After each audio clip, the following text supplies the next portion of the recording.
Welcome back sa ating channel. Naging mainit nga na talakayan sa mundo ng social media.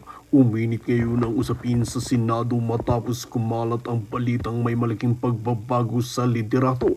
Ayon sa mga ulat, naging mainit umano ang botohan sa loob ng kapulungan. Lumabas sa usapan ang numero 13992 na sinasabing naging resulta ng boto. Marami ang nabigla sa biglaang pag-ikot ng sitwasyon sa Senado. Usap-usapan ngayon na si Alan Cayetano umano ang itinutulak bilang bagong Senate President. Nagdulot ito ng matinding reaksyon mula sa mga taga-suporta at kritiko ng administrasyon. Maraming netizen ang agad na naglabas ng kanilang opinyon sa social media.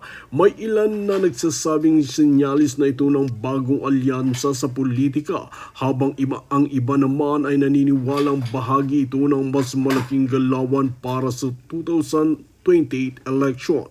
Patuloy namang hinihintay ng publiko ang opisyal na pahayag mula sa Senado. Hanggang ngayon ay wala pang kompletong detalye na inilabas ukol sa botohan. Gayunpaman, lalong lumalakas ang ekspekulasyon sa likod ng umano'y pagbabago sa liderato. Marami rin ang nagtatanong kung ano ang magiging epekto nito sa mga nakabingbing batas sa investigasyon, samantalang patuloy na nakakaabang ang publiko sa susunod na mangyayari sa Senado. Sa gitna ng kontrobersya, isang bagay ang malinaw, mas lalong umiinit ang politika sa bansa.